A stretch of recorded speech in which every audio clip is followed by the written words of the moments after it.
The Assembly will hear an address by Her Excellency Mia Amor Mottley, Prime Minister and Minister for National Security and the Public Service, and Minister for Finance, Economic Affairs and Investment of Barbados. I request protocol to escort Her Excellency and invite her to address the Assembly.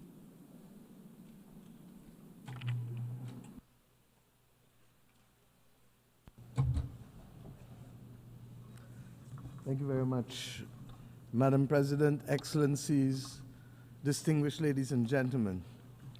The 21st century has been marked by a series of crises for which our world has been unprepared. Financial crisis that started in 2008, which then triggered fiscal crises across many of the world's countries. And if that was not enough, a social crisis characterized by rising inequality with the consequences thereto, be it substance abuse, mental health challenges, homelessness, or human trafficking. Then there was a global pandemic, lasting 2 to 3 years and taking the lives of millions of people. And for those surviving, they had restricted movement and restricted choices. All of this, my friends, has been exacerbated by the spreading of fake news. This distorts reality and threatens the stability of our societies, creating a platform for hate to thrive and prejudice to rise.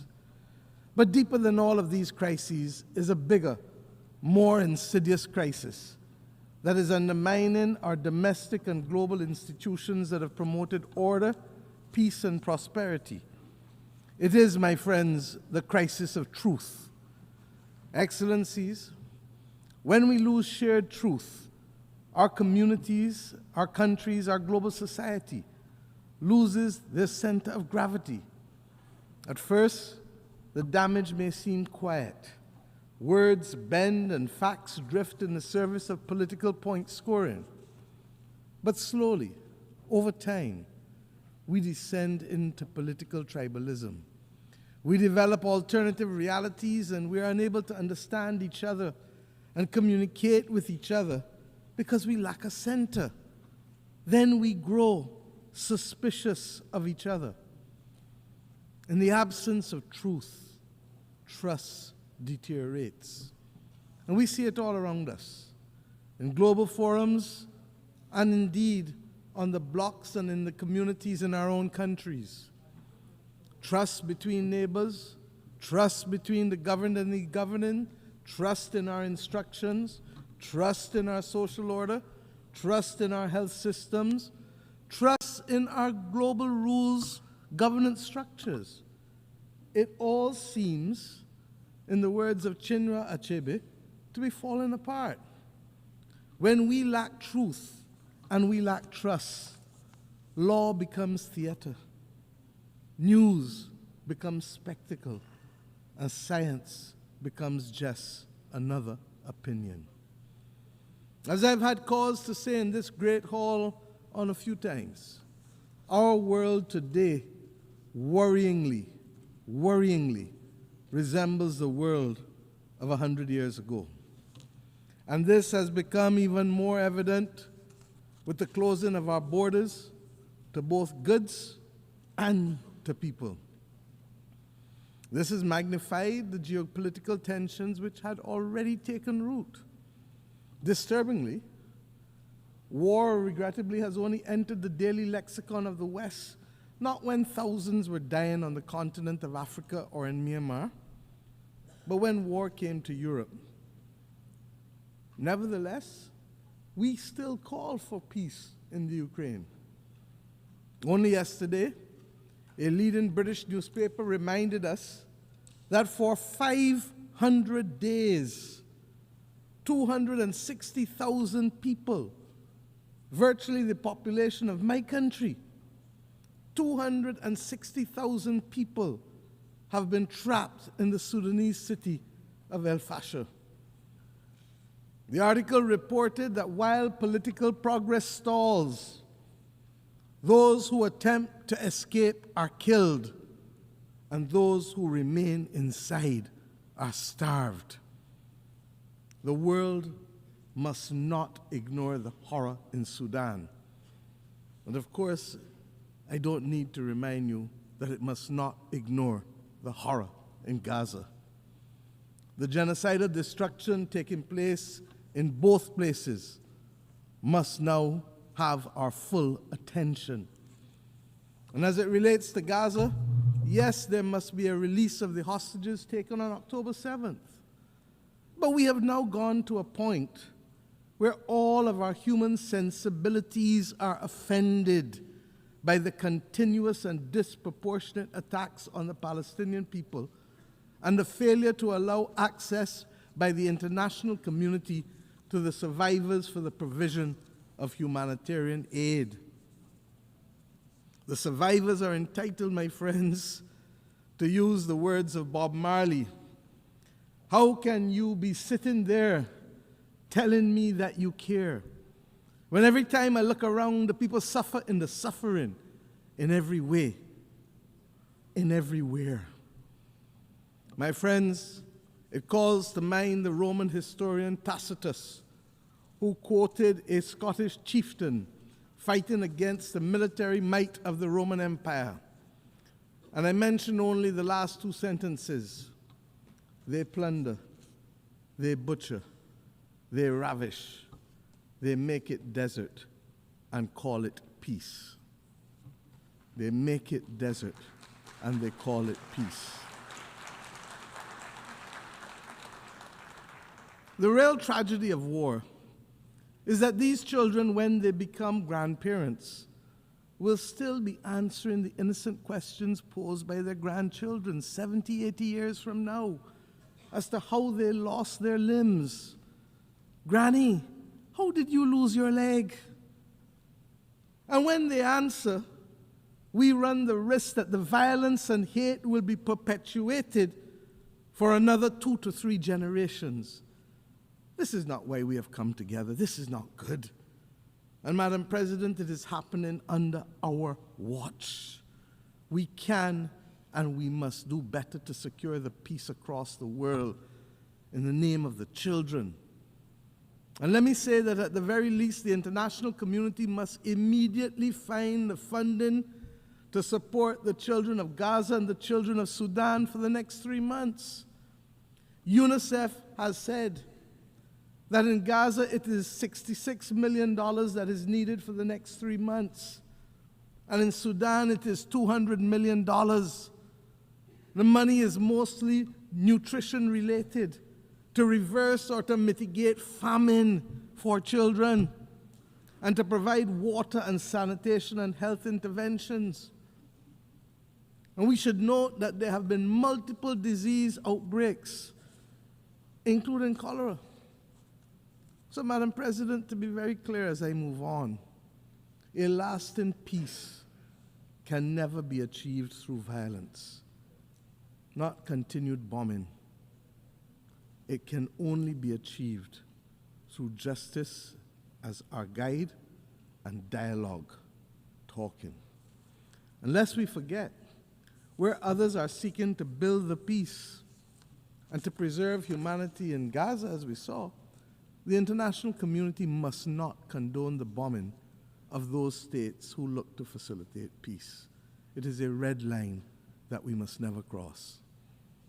Madam President, I say simply again, another year, the world needs a reset. We must find, first and foremost, whether we still agree on the same values that inform our charter.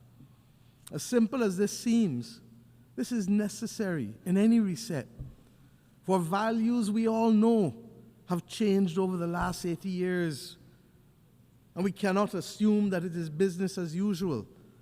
And if it is not available to all of us to agree to those values, then we must at least know who does and who doesn't. In addition to our inability to bring about peace in multiple conflicts, there really still are a number of issues that threaten our way of life and the stability of our planet beyond war. The climate crisis, food insecurity, water scarcity, mass flow of refugees and displaced persons, poverty and increasing inequality within and between societies. It has become so insidious that people don't even talk about it sufficiently. And of course, the failing spectacle of the SDGs for too many of our countries and people across the world. And of course, unregulated AI, which, while it has tremendous promise, poses unregulated significant risk. Many of our people ask every day, why has the United Nations not done better recently? The simple truth, my friends, is that countries have lacked, countries have lacked the political will to live by the Charter and to do what is right for humanity. Countries of different sizes, capacities, and cultures can only survive in this world in which we live if we maintain a rules-based system. It is no different to what we have to do in our own countries to maintain and protect the vulnerable and the weak. In fact, it's no different than what has to be done in a child's playground. The rules-based system is what protects us from bullying and from rogue behavior. Our charter was designed to promote compassion, equality, fairness. And this is why it is imperative that we maintain a rules-based system. I speak as a leader of a small country. Our future is placed at risk unless we preserve this rules-based system. The law of the jungle does not guarantee any of us a future on a livable, or indeed doesn't guarantee us a livable planet. We have simply to step up to the plate. And unlike the West Indian Federation, when one country left and the maths of the day was 1 from 10 leaves 0, we must remember that if there are those who don't want to be inside at the dance, that 1 or 2 or 3 from 193 does not leave 0. Does not leave 0. Those of us who remain can continue to pursue our vital interests.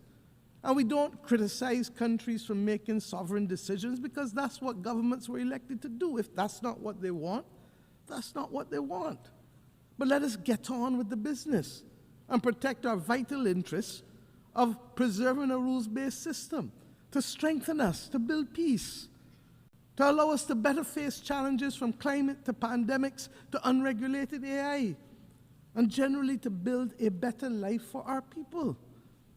There is no doubt that there is a case for efficiency gains to be made in this United Nations institutional framework. We know that. But once we finish the efficiency gains, member states who want or need a rules-based order must put their money where their mouth is. If we are to be protected by a rules-based system, then we must step up to the plate and provide the funds to bridge the gap, to deliver the results that we desire. We must move from short pants to long pants and understand that we can no longer complain about the absence or behavior of a country and not ourselves be prepared to make wrong things right. It is as simple as that. And believe me, the arithmetic is not bad. It is within each of our reach to reach there, to do it. And let us remember the Aristotelian principle: equality among equals, proportionality among unequals. My friends, and while we contemplate the multiple crises, let us also not despair, because there are some things that have worked for the benefit of our people in the last few years. We now have, globally, a historic pandemic agreement that was adopted to make the world equitable, more equitable, and safer from future pandemics. A full appreciation of this will only come when the next pandemic hits us. We have agreed to the Seville Commitment on Finance, which seeks to fulfill the promise of the SDGs, and which, even though the funding has not been fully identified, has mainstreamed a number of financing concepts that were simply not taken into account a decade ago. Debt swaps, natural disaster clauses, or what they call climate resilient debt clauses. These are the things that we advocated in the Bridgetown Initiative. We have committed, also as a world, last year here, to an ambitious global action plan to combat antimicrobial resistance. And what does that have to do with any of us in here? I've said repeatedly, this is the silent, slow-motion pandemic of the 21st century and threatens to reverse a century of medical progress. And when we know people who die from hospital-aided infections, we understand the importance of the vital steps taken here. Earlier this week, we successfully brought into force the Beyond Boundaries and National Jurisdiction Treaty. As a large ocean state, as Barbados is, I am acutely aware of the critical importance to protect our oceans and its marine biodiversity as part of the ecological balance of the planet. And last year, we adopted the ambitious Pact for the Future, which provides a roadmap, a North Star, for our work to protect people and planet of the future. The two instruments mentioned on Tuesday morning by our Secretary General for regulating AI must now be our priority if we are to avoid the severe deepening inequality of our times and to avoid leaving our people exposed to the risk and exploitation of AI and the distortion of facts. I must tell you that regrettably, I have experienced on a well-known commercial AI platform examples of censorship that seek to deny access to the details of our history in this hemisphere, in terms of the Barbados Slave Code, in terms of the South Carolina Slave Code. So we must be vigilant. Speaking as a small country, therefore, we see no future without a rules-based system. And before I go on, let me recognize the outgoing President of the General Assembly, His Excellency Philemon Yang, for his impactful presidency last year. And let me also congratulate Her Excellency Annalena Baerbock for assuming the presidency, particularly in this year when we celebrate Beijing +30. Barbados looks forward to working with you, ma'am, to execute your vision. The fact that you are only the 5th woman to occupy this post over the last 80 years is a cause both for profound concern, but I say renewed optimism. This is a testament to the very point that I'm seeking to make. The organization is working, even if not at optimal levels, but we still have so much to do. Madam President, on climate finance, climate and finance, I should say, there's a real danger that debates in this great chamber, at the conference of the parties and elsewhere, risk being reduced to mere performative exercises. We have watched the widely celebrated green wave which swept Europe in 2019. We've seen it now recede, and in its backwash, that continent now faces deep division over the scale, scope, and speed of delivery on commitments made to eliminate climate-harming pollution by 2050. We've seen others withdraw from the Paris Agreement. At a time, Madam President, when we should be conducting an audit of the achieved targets and accomplished deliverables, we continue for the most part to receive IOUs and statements of deferred intent, even as we have witnessed this vacillation that I just referred to. We've also seen a rededication to breathing new life into high-carbon and high-polluting forms of energy. And we have witnessed a redoubling of efforts to fund military buildups, even at the expense of financing our way to sustainability and that of a livable planet. Barbados does not treat climate science as a mere conjecture, and neither does the International Court of Justice nor the Inter-American Court of Human Rights. Their advisory opinions have affirmed the legal rights and entitlements of citizens who must on a daily basis confront the impact of the climate crisis. In this regard, we especially welcome the International Court of Justice's ruling to the effect that states have obligations to protect the climate system and other parts of the environment from emissions, and that those obligations can be enforced against other states. Given this new reality as we look ahead, we must seize the opportunity to find common ground, given the diversity of opinions on this question of the climate crisis. I propose that one possible way forward is to focus on emissions rather than focusing on the fossil fuel industry. As I've said before, the fossil fuel industry is not the enemy. It is the emissions. In this regard, we should consider working towards a globally legal binding framework on methane, which could contribute to reversing global temperatures, I'm told by the scientists, by as much as 0.5 degrees, while purchasing time for the fossil fuel industry to scale up to a commercial level the use of decarbonizing technology. This is possible. The Baku to Belém roadmap must also ensure that the necessary resources, $1.3 trillion annually by 2035, are not only committed, but delivered. It is the political will and the ingenuity of countries and financial institutions that will ensure that these sums can be delivered. It must not, and we must not allow that roadmap to suffer the same fate as the Loss and Damage Fund, which, despite its historic establishment, remains grossly undercapitalized, with less than $800 million pledged, and regrettably, only half of those pledges have actually materialized. This ambivalence towards finance and fiscal space, my friends, is what gave birth to the Bridgetown Initiative. Its latest iteration, Bridgetown 3.0, will shortly be reviewed, given the rapidly changing global environment in which we live. We still need to expand liquidity support and to close the financing gap to assist vulnerable countries, especially the V20, many of whom still face the possibility of a debt crisis. They need it to build their resilience and to adapt to the new climate reality. I am conscious of the progress by which multilateral institutions have taken on board some of our arguments in the Bridgetown Initiative, especially as it relates to climate finance and to the issue of vulnerability. I referred earlier to debt swaps and the climate resilient debt clauses.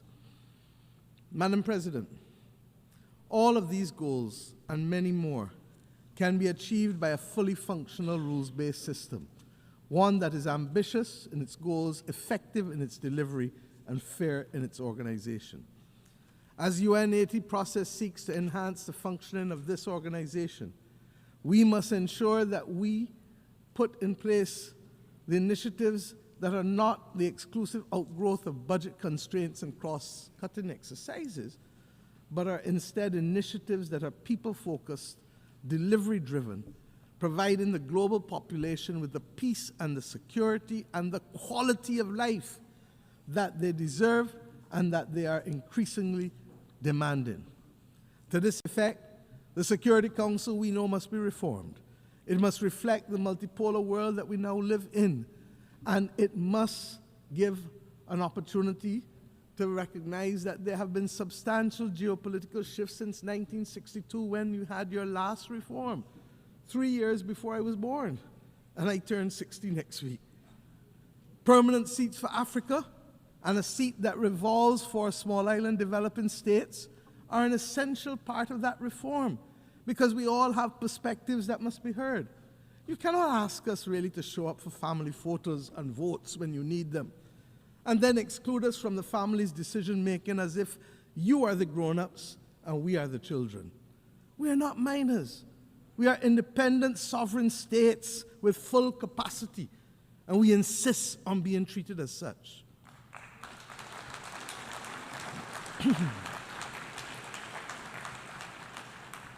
Madam President, I have left the peace and security of our Caribbean region for last. It is deeply troubling. Example, Haiti, and you've heard Prime Minister Gonzalez speak eloquently this morning on these matters. Haiti, which was once a beacon of emancipation and revolution for all of us as black people, is today a victim of centuries of external interference and contemporary internal conflict, and regrettably, even blindness. We want to thank Kenya for its extraordinary leadership of the multinational security support mission, even when they were out there on their own.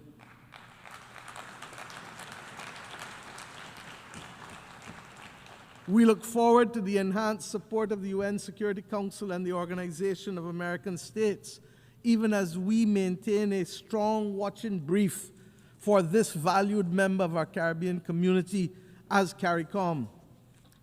Haiti requires, I've said it over and over, a long-term support plan that addresses security and development, not one at the expense of the other.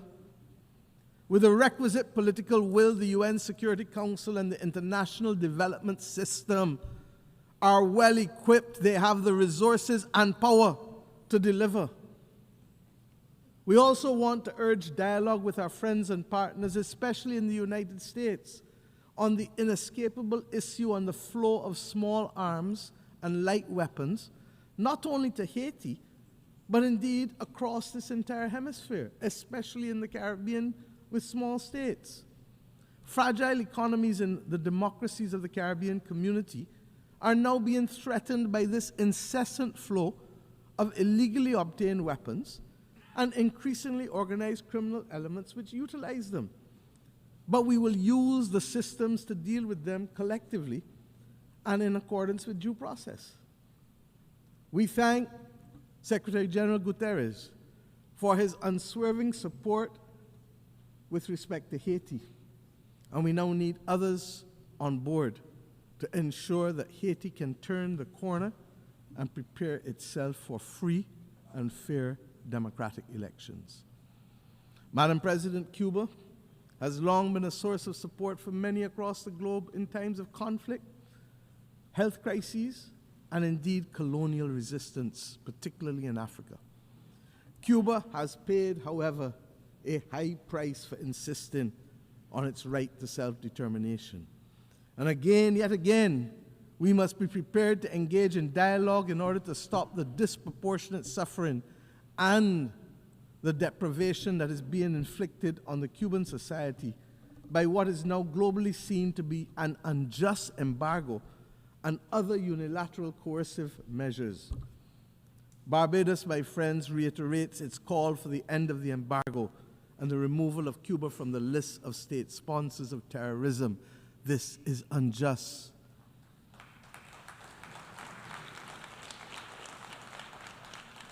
What is even more, in the Caribbean Sea, we're now seeing a shocking violation of a hemispheric understanding that the Caribbean be treated as a zone of peace.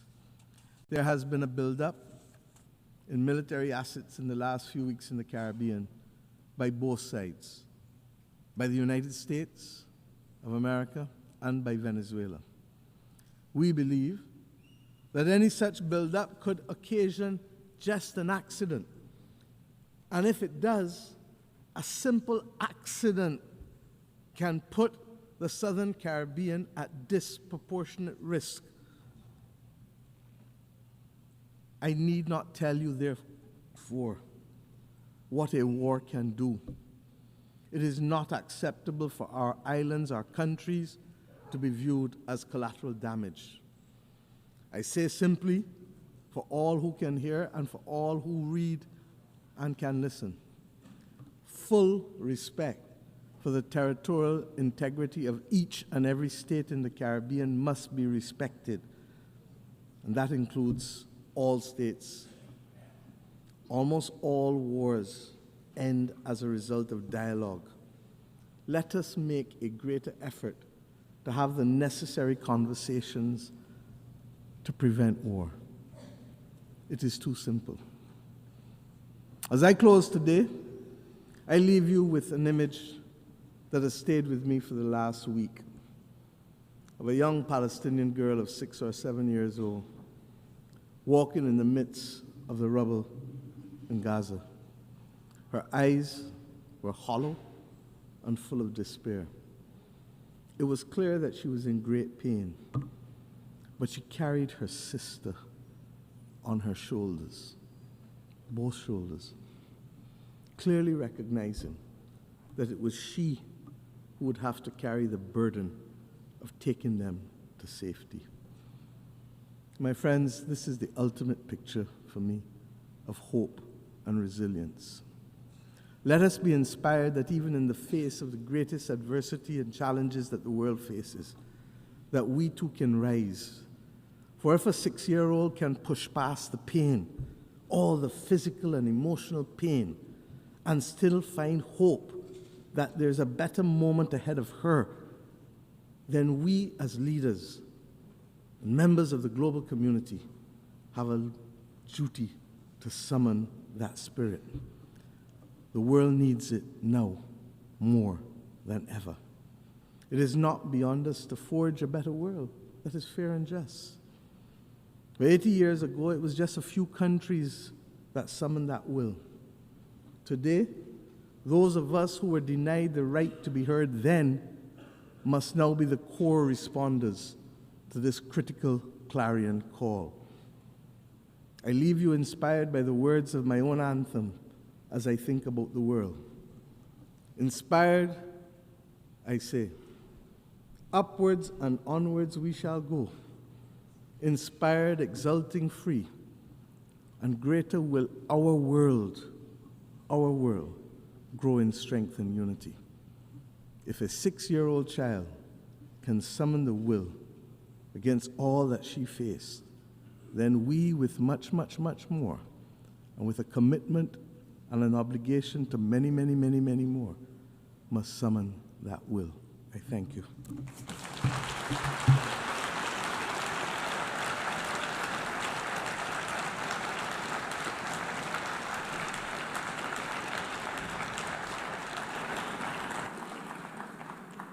On behalf of the Assembly, I wish to thank the Prime Minister, Minister for National Security and the Public Service, and Minister for Finance, Economic Affairs and Investment of Barbados.